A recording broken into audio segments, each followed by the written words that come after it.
আসসালামু আলাইকুম প্রিয় বন্ধুরা, কেমন আছেন সবাই? আশা করি ভালো আছেন। আলহামদুলিল্লাহ। নতুন আরেকটা ভিডিওতে সবাইকে স্বাগত। দেখেন, এখন সব জায়গায় একটা কথা প্রচার হয়ে যাইতেছে যে সৌদি আরবের ভিসা বাংলাদেশিদের জন্য বন্ধ করে দিছে। হ্যাঁ, এটা সত্য।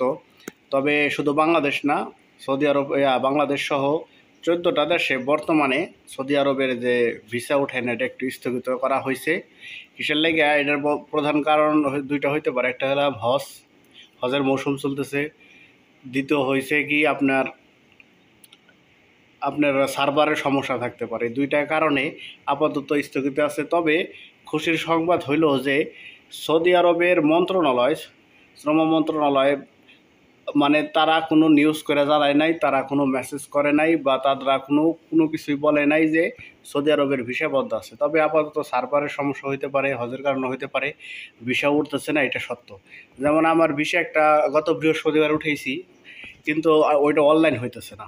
পরে আমি সৌদিরে নক করলাম যে আমার ভিসাটা অনলাইন তো হইতেছে, অনলাইনে পাইতেছি না।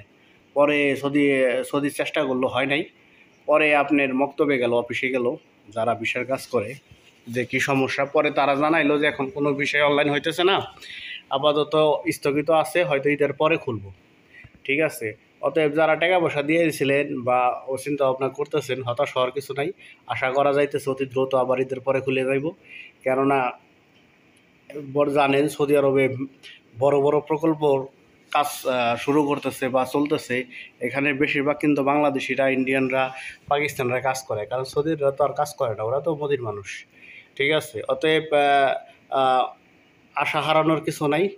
আশা করতেছি যে ঈদের পর্দায় খুলে যাবে। অতএব যারা দিচ্ছেন, টেনশন করার কোনো কারণ নাই। দেখা যাক কী হয়। ঠিক আছে। তবে একবারে যে বন্ধ করে দিছে বিষয়টা তা না। অতএব একটু ধৈর্য ধরেন। ধৈর্য ধরার পরে দেখেন কি হয়। ঈদের পর পর্যন্ত অপেক্ষা করতে হইব, তাছাড়া কিছু করার নাই। কেননা যদি আপনার সৌদি সরকার বন্ধ করে দিত, তাহলে তারা ঘোষণা করে দিত, এলান করে দিত, কিন্তু তারা ওই রকমভাবে কোনো কিছু বলে নাই। অতএব ধৈর্য ধরেন। আশা করা যাইতেছে ঈদের পরে সব কিছু স্বাভাবিক হইব। তো এই ছিল আমার কাছে আপডেট। আমি যতদূর জানাইলাম আপনাদেরকে জানানোর চেষ্টা করলাম। যদি ভালো লাগে ভিডিওটা, অবশ্যই আমার চ্যানেলটা সাবস্ক্রাইব করে সাথেই থাকবেন। ধন্যবাদ সবাইকে। আসসালামু আলাইকুম।